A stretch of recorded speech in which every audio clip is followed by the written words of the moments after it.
This is PSN Newsrun, streaming exclusively on YouTube.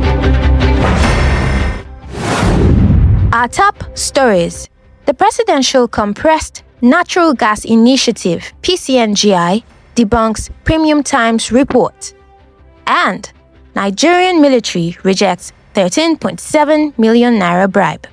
All this and more on PSN Newsrun. PCNGI has pushed back against the recent Premium Times report, calling it misleading and a misrepresentation of its work and staff. Tessa Phillips brings us details. The Presidential Compressed Natural Gas Initiative, PCNGI, is pushing back against what it describes as misleading and unprofessional reports by Premium Times, accusing the outlet of distorting facts and undermining a nationally impactful program. In a statement released Thursday, PCNGI said the report misrepresented key facts, relied on unnamed sources, and ignored the initiative's clear achievements.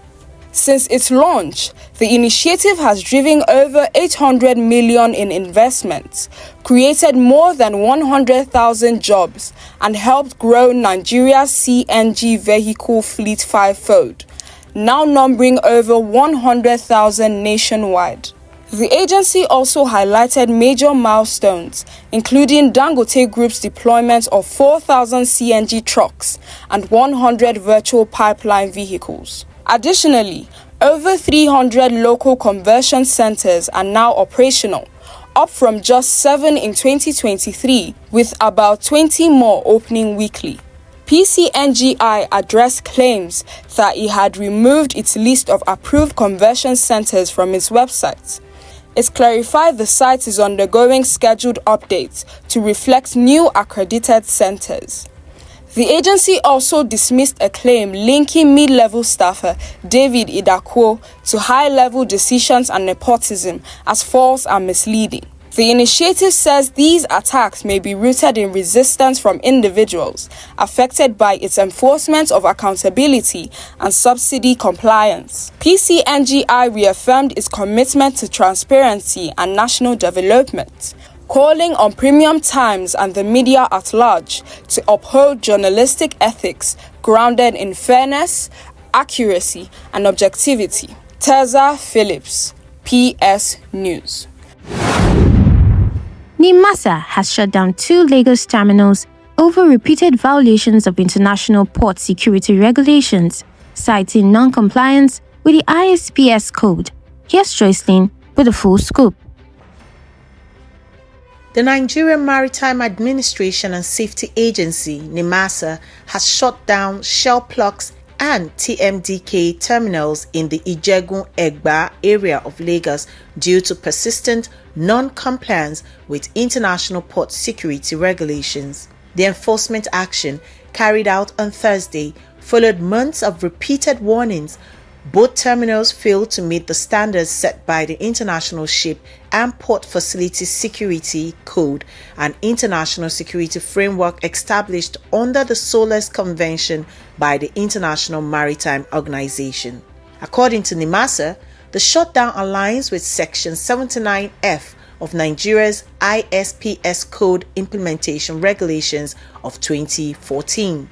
Which authorizes the closure of facilities that remain non-compliant for over 3 months. Confirming the development, NIMASA Director General Dayo Moboriola said the agency acted as a last resort. He emphasized that the move was critical to maintaining safety across Nigeria's ports, especially as the country works with the U.S. Coast Guard to lift security restrictions on Nigerian vessels. Moberola noted that the terminals would be allowed to resume operations once full compliance is achieved. He added that the Minister of Marine and Blue Economy, Adegboyega Oyetola, remains committed to fostering secure, sustainable trade within maritime sector. Reporting for PS News, Joycelyn Ella Keche Ada. President Tinubu has renamed the University of Maiduguri after late former President Muhammadu Buhari. in a move to honor his legacy. Let's join Marianne for more on this report. President Bola Tinubu has announced the renaming of the University of Maiduguri, UNIMED, in Borno State to Muhammadu Buhari University, Maiduguri, in honor of the late former president. The announcement was made during a special Federal Executive Council session held on Thursday at the Presidential Villa in Abuja. The session was attended by the federal cabinet members, leaders of the National Assembly, the judiciary, and members of the late president's family. President Tinubu described Buhari as a good, decent, and honorable man whose legacy would outlive him. He acknowledged Buhari's imperfections but praised his integrity, simplicity, and resistance to the trapping of power, calling his service to Nigeria a life lived in fidelity to God. Buhari died last Sunday in a London hospital and was buried on Tuesday in Daura, Katsina State. The renaming of the university serves as a national tribute to his lifelong public service and leadership. Marianne Awia, PS News. Troops from Operation Safe Haven have rejected a 13.7 million naira bribe from terror suspects during a security operation in Plateau State. Jocelyn's got all the details on this. Troops of Operation Safe Haven have rejected a 13.7 million naira bribe offered by terror suspects during a security operation along the Jos Sanga Road in Plateau State. According to the Director of Defense Media Operations, Major General Marcus Kangie, the troops had responded to a distress call about terrorist activity in the area when they intercepted two suspects.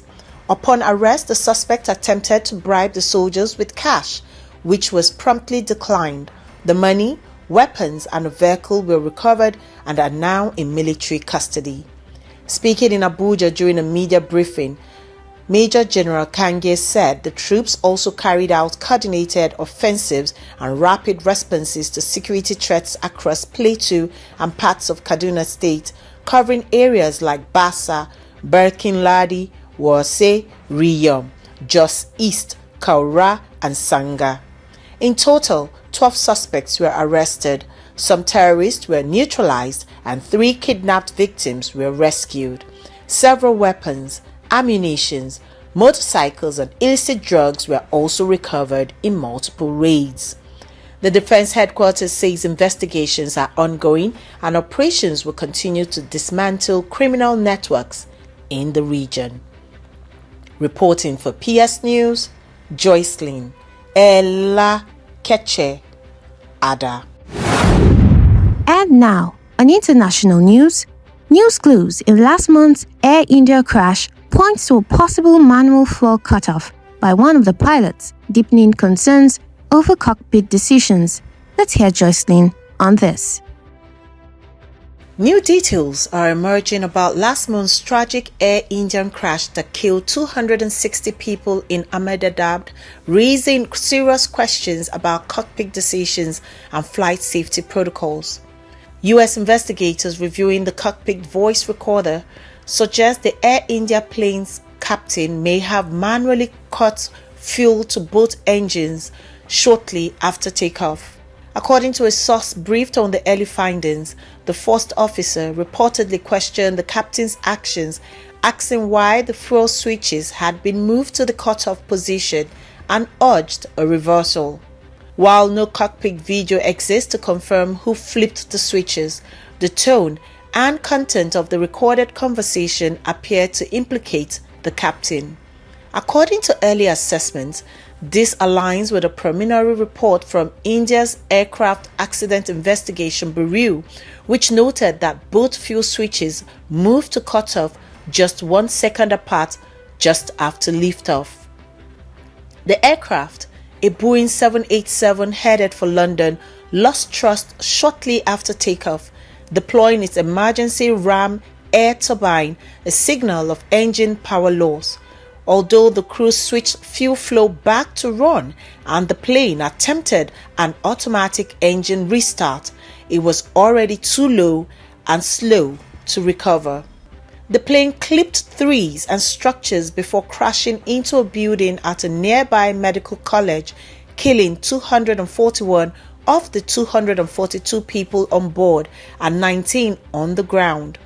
This marks the deadliest aviation disaster globally in over a decade.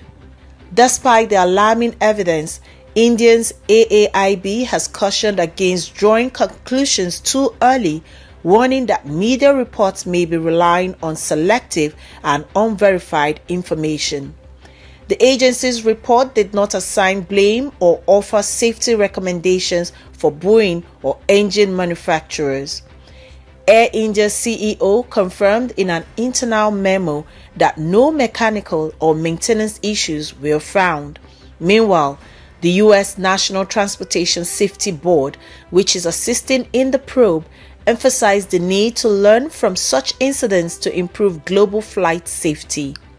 Experts like aviation analyst John Nance argue that the circumstances strongly suggest human error, but also stress that a final determination may take months. Reporting for PS News, Joycelyn Ella Keche Ada. Big moves on and off the field, from Snoop Dogg's club takeover to Nigeria's sprinting sweep and major football transfers. Sam is on the sport desk. American rap icon Snoop Dogg has officially joined the ownership group of Welsh Championship club Swansea City.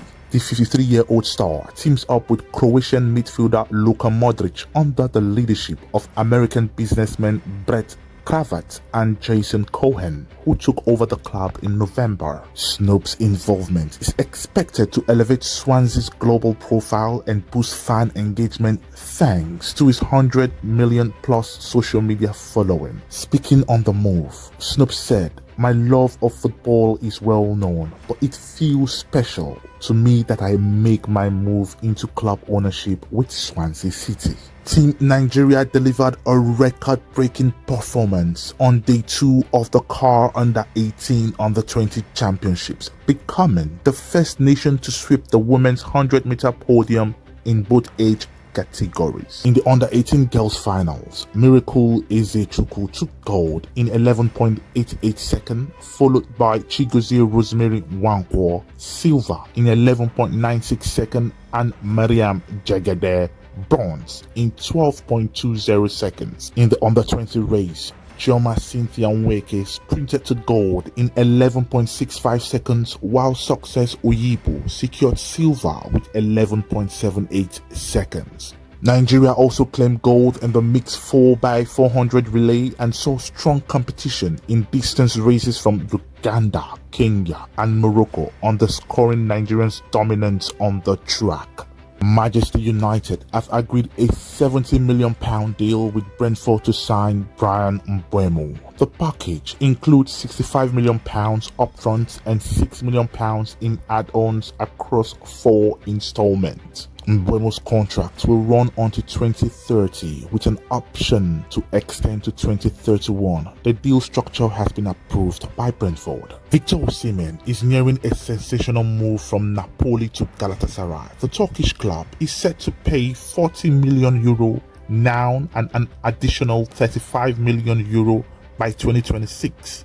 A clause will prevent a transfer to any Italian club for the next 2 years. Final discussions are focused on guarantees and a sell-on clause. This is Samuel Akban, reporting for PS News. You just watched PSN Newsrun, streaming exclusively on YouTube. This is your trusted voice for news that matters. Subscribe, like, share, and stay informed.